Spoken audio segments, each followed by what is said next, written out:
Sénégal dina changé ku jaaxle woon na sa xel dal ku meroon na nga bég tey ku doon jooy na nga noppee waaw Assane ñaan ñëw na. donc suñu doom yi ñu ngi leen di gërëm bu baax a baax a baax kontaan nañu ci yéen ndax woy bi ngeen woy dafa am loo xamante ne daf koy souligner mooy yéen xam ngeen lan mooy seen wareef moo tax dañuy kontaan ci yéen di jàpp ne seen woy dafa am sens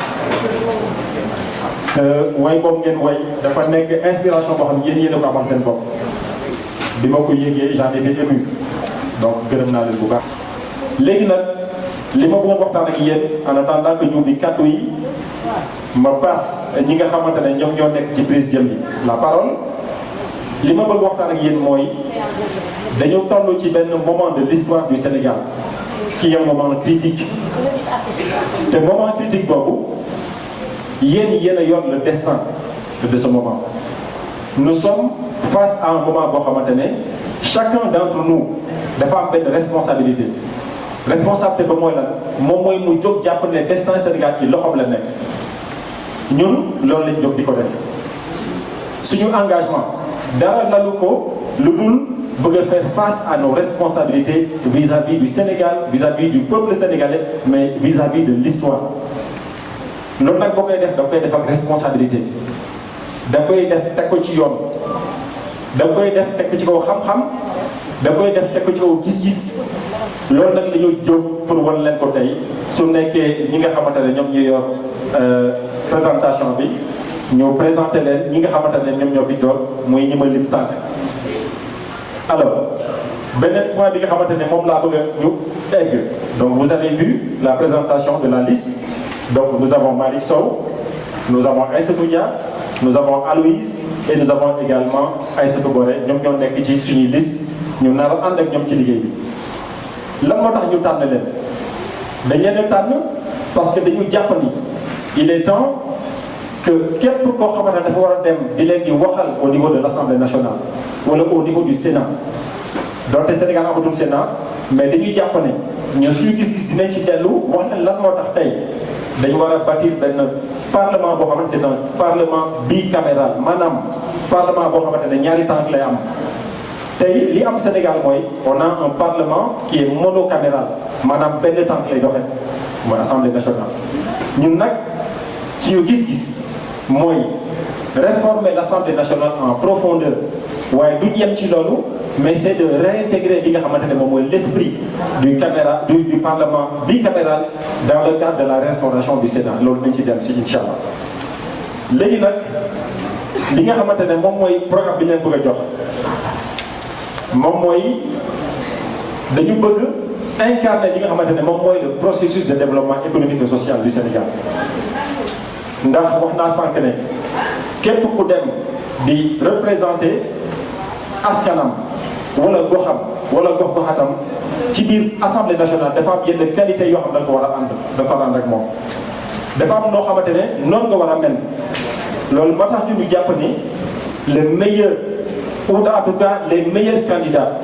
que Thiès pouvait avoir le département de Thiès duñu ñenn ñu dul ñi nga xamante ne ñoom ñoo fi toog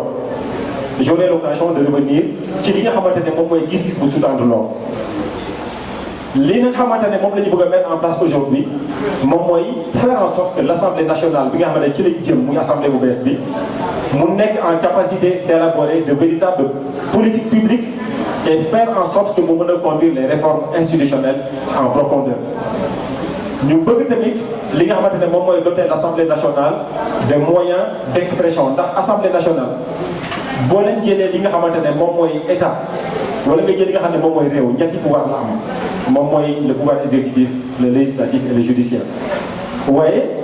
législatif bi dafa doon benn tànk bu am solo parce que moom mooy tax lépp loo xamante ne dafa aju ci doxalinu réew ak lépp loo xamante ne dafa aju ci contrôle exécutif maanaam gouvernement bi lépp lu muy liggéey ki ko nar a saytu assemblée nationale la donc koo xamante ne dafa war a dem tey ci li ñuy woowee peccum ndaw réew mi war leen a waxal waaye war a saytu li nga xamante ne moom mooy seen alal dans le cadre des commissions qui existent kon kooku boo leen koy tànn il faut que doon nit koo xamante ne dafay ànd ak ay principes ànd ak ay valeurs loolu moo waral ñu jàpp ne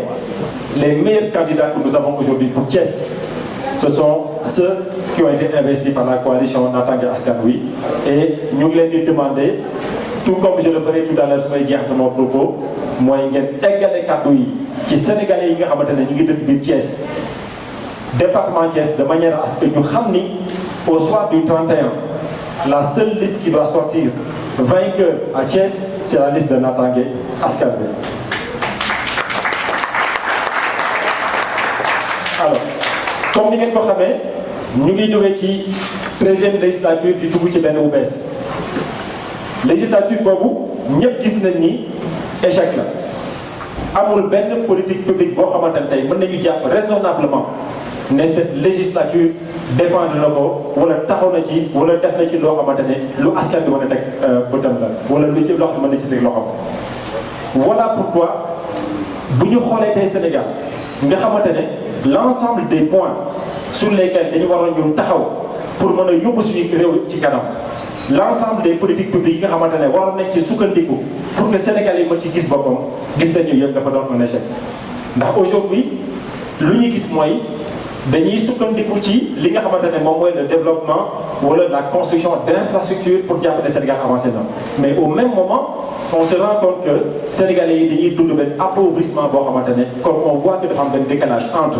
li nga xam ne moom mooy tabax ay infrastructures ak li nga xamante ne moom mooy le développement du capital humain te réew mënul avancer bu nekkee capital humain baaxul moo tax ñu ngi jàpp ne les politiques publiques qui ont été menées au Sénégal jusqu'ici nga xamante ne xam nañu ni li ko laal nekkul li nga xamante ne moom mooy faire en sorte que le capital humain puisse être développé waaye leneen moo ko laal moo tax ñu ngi jàpp ne nous devons faire en sorte que assemblée bi nga xamante ne moom la ñuy dugg nii jël li nga xamante ne moom mooy ay responsabilités am jël le destin de ce pays te loolu yaakaar nañ ni boo leen ñu joxee la majorité puisque tey li ma leen di wax moom mooy li jëm ci le département mooy li jëm ci la liste département mais au-delà de la liste département li ma bëgg mooy moo tax message bi il s'adresse à la fois aux Thiessois mais il s'adresse aux Sénégalais dans leur ensemble ndax li ñu bëgg mooy que Sénégal évite li nga xamante ne moom mooy la majorité jox ñu ko parce que bu ñu ko joxee nous allons bâtir les politiques publiques yi nga xamante ne soxla nañ ko bâtir li nga xamante ne moom mooy les réformes institutionnelles pour avoir un parlement qui soit responsable bâtir les politiques publiques pour traiter la question sociale dans le cadre d'une politique économique digne de son nom. am na loo xamante ne il faut wax leen ko ndax wax naa sànq ne nous sommes en train de vivre un moment historique dans notre pays waaye xam leen ni le Sénégal est au bord du gouffre maanaam Sénégal li ko dese mu daanu bëreetul du lu ma wax FMI moo ko wax ANSD moo ko wax boo leen xoolee les statistiques yi nga xamante ne ANSD bi koy publier ngeen xool li nga xamante ne moom le Fonds monétaire international di publier ngeen xool li nga xamante ne moom la Banque mondiale di publier moom la ñuy jël ñu di ko traduire pour wax leen li nga xamante ne moom lay signifier de manière à ce que vous compreniez les enjeux. may rappelé ne en 1994 bi ñuy nekk di dévaluer le franc CFA ñetti raison moo taxaw première raison bi mooy lan moom mooy dañoo nekkoon ci endettement boo xamante ne bu jéggi dayoo maanaam bor bi nga xamante ne moom la Sénégal yor ngeen war a xam ni réew yi nga xamante ne ñoom ñoo tënk UEMOA ndax Sénégal ci la bokk UEMOA dafa indi benn règle ne Sénégal Côte d'Ivoire Burkina Mali Togo Bénin ak Guinée-Bissau waruñu am taux d'endettement boo xamante ne dina dépasser 70% du PIB waaye xam leen ne Sénégal déjà moom ci 64%. deuxième raison bi taxoon ñu dévaluer le franc CFA en 1994 mooy lan mooy taux de croissance mooy lan taux de croissance mooy maanaam mooy Sénégal li muy produire ci at bu ñu jógee ci 2021 ba at bi jeex dañuy toog xool saytu Sénégal lan lay jur ci wàllu koom-koom lan la jur ci wàllu alal wala lan la jur ci wàllu richesse taux de croissance boobu dañoo gis ne ñaari at ba ñetti at mi ngi nii dafa doon presque un taux de croissance buy stagné wala loo xamante ne c'est presque près du négatif. troisième raison bi taxoon ñu dévaluer le franc CFA en 1994 moom mooy le déficit budgétaire maanaam yow li nga xamante ne moom ngay prévoir muy doon sa budget doon sa alal nga xamante ne yow ci nga war a sukkandiku pour di mën a mener ay politique publique boo xoolee loolu par rapport ak li nga xam ne yow moom nga mën a génnee en terme de recettes soo gisee différentiel boobu Sénégal bosam mi ngi toll ci presque 1400 milliards de francs CFA te ñetti raisons yooyu moo taxoon en 1994 ñu dévaluer le franc CFA ce qui veut dire que jamono yi ñu toll nii Sénégal mi ngi ci 64% de taux d'endettement par rapport à son PIB ñu ngi nekk ci taux de croissance bu négatif mais ñu ngi nekk également ci benn déficit budgétaire boo xamante ne jéggi dayoo la te loolu gouvernement Sénégal moo gën a xam ñëpp waaye lan la ñuy def pour que loolu ñu mën ci dindi defuñu lenn bu weesoo ay infrastructures yi nga xam ne ñu koy tabax mu nekk un moyen boo xamante ne c'est un moyen d'enrichissement fu ñu war a dugal 500 milliards ñu ne 1000 milliards lay jàpp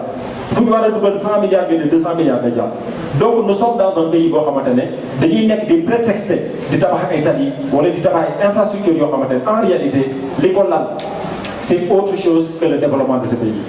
donc ñun bu ñu gisee loolu amuñu sañ-sañu toog ne dañuy xool naan suñu yoon nekku ci moo tax nous faisons le choix de l'engagement et ñi nga xamante ne ñoo dañuy investir ci liste département wu Thiès ñoom loolu moo leen tax a jóg moo tax ñu considérons que la liste départementale de Thiès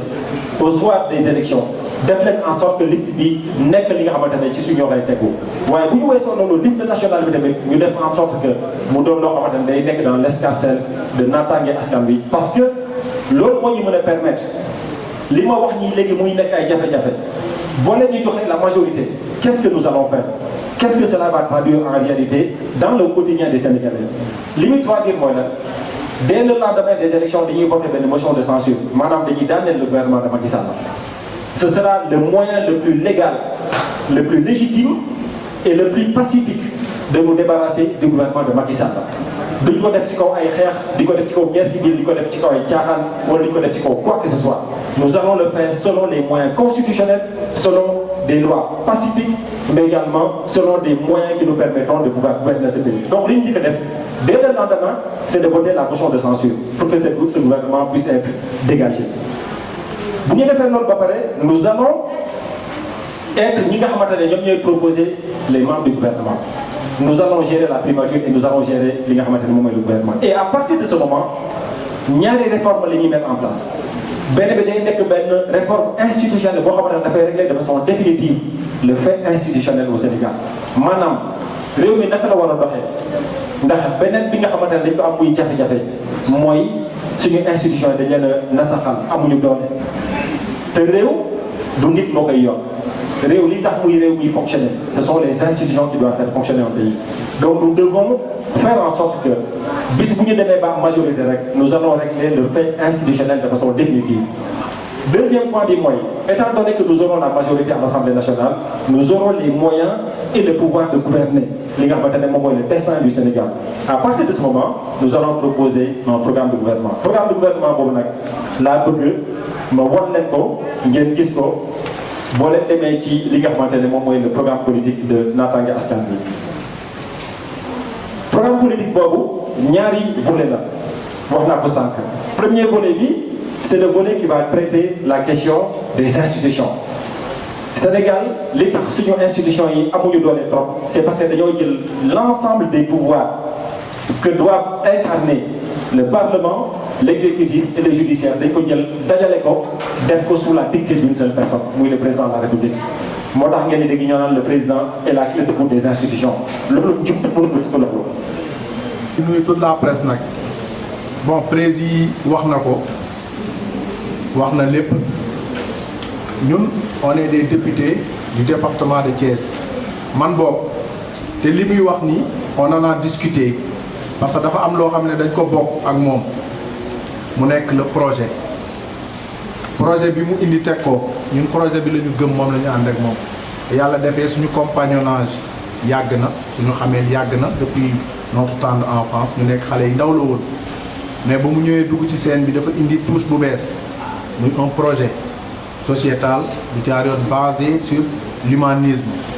man may liggéey dans l'humanitaire xam le département de Thiès xam Thiès nu mu toll dugg Thiès dans sa profondeur xam lépp li nekk ci Thiès donc ñun mënuñoo ñëw nekk lu dul ay député du département de Thiès askanu Thiès moo tax ñu engagé wu parce que xam nañ li nekk askanu Thiès bu ñu jukkee ci li mu dégg nii document bii ñu defal ñu jël document bi adapté ko ci circonscription maanaam ñu jël wàllu santé sànq président junj na ko le département de Thiès ak ni mu toll di màgg ku gis essor Thiès xam ne démographiquement Thiès mi ngi màgg parce que léegi Thiès c'est la convoitise des Sénégalais ñëpp fii la ñu bëgg a dëkk léegi ñu gis en matière de santé infrastructure rek la ñuy jël brosser tuuti par exemple su ma jëlee hôpital régional Thiès heure bi waroon naa romb benn hôpital district sanitaire de Thiès tey ku gis zone nord xam ne zone nord population mérité woon na mu am district sanitaire zone est la même chose R100 Sampaate Daaru Salaam waroon nañoo am seen district sanitaire waroon ñu nekk woon di buufante bi dans le domaine de la sécurité ñun ñëpp xam nañ ne Thiès am na maanaam ressources humaines maanaam alkaati yaa ngi fi ASP yaa ngi fi mais benn exemple rek ci suñu xalaat lu ñu xam ne waroon na mën a régler problème mu sécurité te loo xam ne bu ñu yàlla yóbbu woon dañ ko défendre parce que ñun ñëpp xam nañ insécurité bi am biir Thiès. président a parlé du matériel maanaam vidéosurveillance yi ñu war a def ci dëkk bi pour sécurité mais tey chaque mairie Thiès a 3 mairies d'arrondissement mënoon nañoo jël ASP yi ñu recruter yóbbu leen ci mairie d'arrondissement bu nekk ñu am fa brigade bu nekk bu ñu fa defoon 30 jël ko loolu lépp ñàkk politique sécurité la mais ñun ñi nga xam ne ñooy dund Thiès xam ne Thiès waaye di dund ñu xam ne loolu bu ñu ko defoon accompagner leen ak des policiers exiger leen ñu jënd ay voitures de patrouille chaque jour benn brigade montée problème mu sécurité Thiès dina wàññeeku. marché central de Thiès yéen ñëpp teg ngeen ci seen bët gis ngeen nu mu mel chaque fois doo dàq la ñuy def su élection xamee ñëw ñu dàqanteeg jaaykat yi yëkkati leen suba ñu dem su passé ñu bàyyiwaat leen même ambulance pour mu jaar foofu c'est tout à fait un problème. donc ñun li ñuy wax mooy on connaît les maux des Thiessois xam nañu li Thiès di dund te j'ai l'habitude de le dire le département de Thiès su bokkul su dul deuxième ci département bi gën a ngand ci Sénégal parce que ñu bëri xamuñu ni département Thiès dem na ba Touba Toul ba Kayar ba fépp te rukk yoo xam ne pour àll bi rek boo fi duggee am na difficulté yu fa am ne yoo xam ne boo fa duggee en tant que Thiessois li ngay njëkk a wax mooy est-ce que man fi ma nekk Thiès la donc xam nañu difficulté yi Thiessois yi di dund xam nañu métti di Thiessois yi di dund donc ñun Thiessois yi ñun fi ñu nekk bu ñu nekkee man bokk en ce qui me concerne xam naa ni nekk député du tëju di dem Dakar di jaabante di ñëw xalaat nañ ne tey man étant député war naa mën a créer assemblée Thiès sama bureau boo xamante ni du am effigie jiital wareef du am effigie naataangi askan bi mën naa louer ak samay foo xam ne fa laay daje ak askan bi tuddee ko ëttu waa Thiès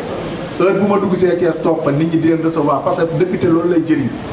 nit ñi di ñëw di la soumettre doléance pour boo demee nga mën a xam fooy taxaw pour lii mais tey les députés ils s'engouffrent dans leur voiture bu ñu dugg see Thiès programme moo fi am ñu ñëw dugg si jaar ne démb sama benn commune dama doon tooñ dama yow député ngay honorable yow yaa ngi dox xanaa gëmoon ni député nga ma ne ko man dans ma tête je sais que je suis député mais su ma nekkoon député dama teree jóge Grand Thiès jël sama tànk dox ba ville parce que xam naa ne je suis député dëkk bi te loolu moom nga xam ne man donc déloon ni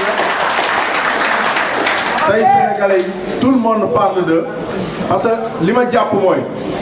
ñi nga xamante ne ñoo jiite Sénégalais yi dañoo nawloowul Sénégalais yi dañoo nawloowul ñun parce que ñàkk a nawloo nit ki weesuwul su élection jotee nit kooku mooy waaxu jël suba teel sangu ba set dem solu dugg voteel la xamoo ku la voteel wala ku la voteelul mais ni ñu xam mooy les militants te je le dis dama koy waxaat tey parti politique boo gis ka mu doon ñun duñ yor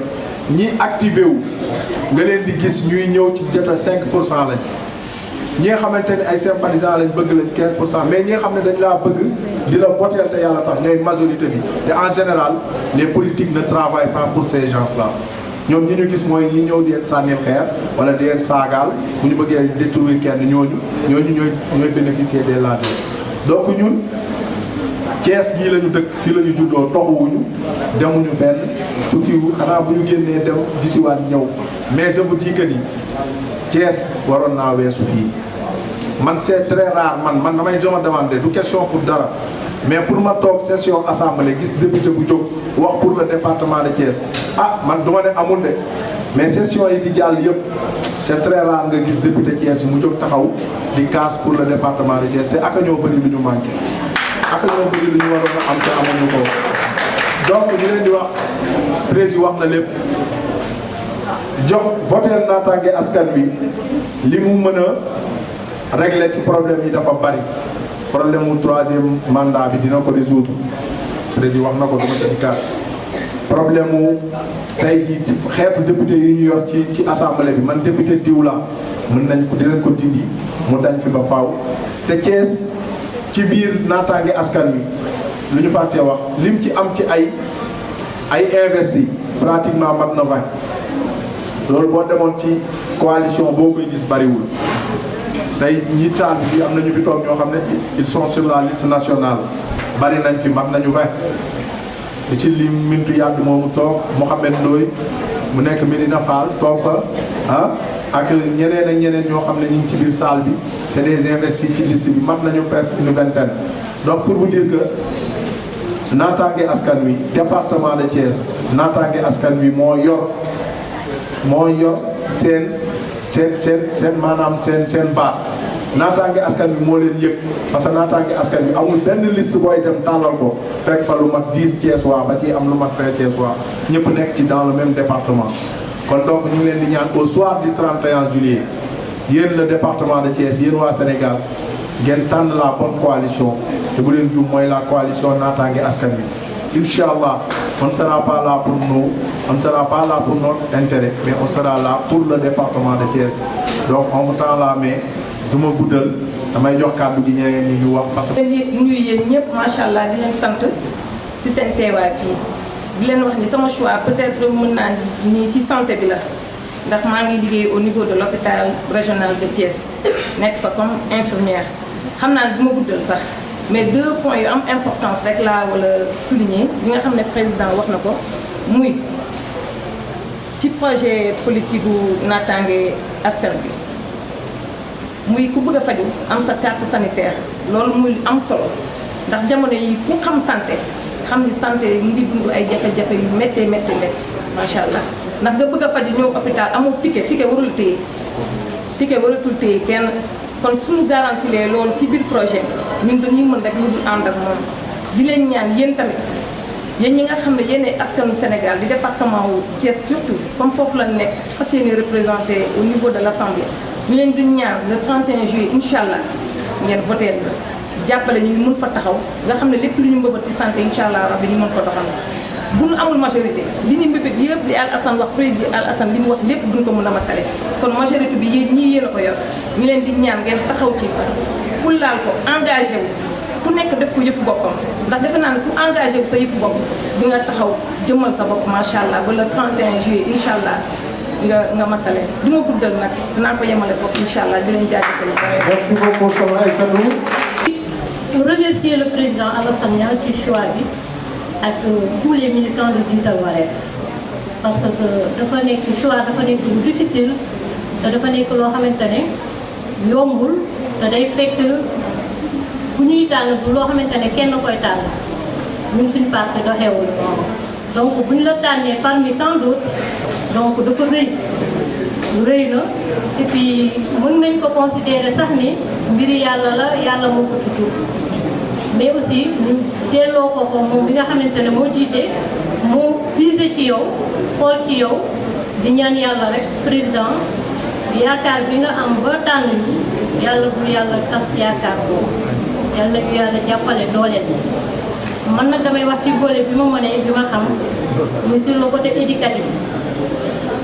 mu nekk loo xamante ne umpul kenn ñun Sénégal suñu njàng bi dafa sooxe bu baax ndax lan éducation bi ci boppam moo feebar ci côté yëpp bu ma waxee ci éducation bi du ma jeexal su ma ci naree wax du ma jeexal donc dama koy tënk ndax éducation nationale sooxe na bëri na ay mots yoo xamante ne tey jii ñun dañuy wut porte pour taxaw mën cee wax mën cee kaas ba nga xamante ne bu ci yàlla àndee dinañ saafara lu bëri te loolu pour ñu mën ko il faut ñu élire ñu egg fa ñu war a egg mën a taxaw fa ñu war a taxaw kaasee ko fa donc di ñaan militants yi nga xamante ne ñoom ñoo war a voté ñu wóolu suñu coalition bi di naataange askan bi voteel ñu partout fu ñu nekk nga xamante ne suñu liste dina mën a jàll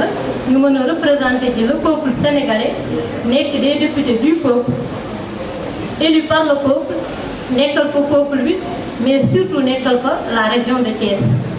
parce que ñun ay député la ñuy doon yoo xamante ne damay doo wax ne député lañ sax déjà comme le dit le président vous êtes des honorables députés donc on est des députés déjà donc dañ fay nekkal pour toute la région de Thiès mais aussi pour toute la population sénégalaise mën faa taxaw di lépp lu ñu réceptionné loo xamante ne ay revendication la yu peuple bi ñun faa taxaw jàmbar ko saytu ko wax ko ni ñu ko war a wax ñu fajal ñu suñu soxla donc pour loolu mu mën a nekk il faut ñu am confiance ci coalition naataange askan wi xam ne dañoo ànd ak koo xamante ne pour responsable ku am vision ci Sénégal muy le président Alassane Niang bi toog ndax soo xoolee slogan bi nekk ci banderole bi rek dafa tënk lépp slogan bi ci sama ginnaaw dafa bind rabbal la mbaal yettal la gaal donc loolu dafa am lu bëri ndax jeunesse bi dañoo soxla rabbal la mbaal yettal la gaal moo gën ñu di la may jën naan la am tey suba doo am donc rabbal la mbaal yettal la gaal bi li mu ëmb moo bari du côté éducatif rek problème la yoo xamante ne problème sociétal lay doon moom mi ngi programme sociétal boobu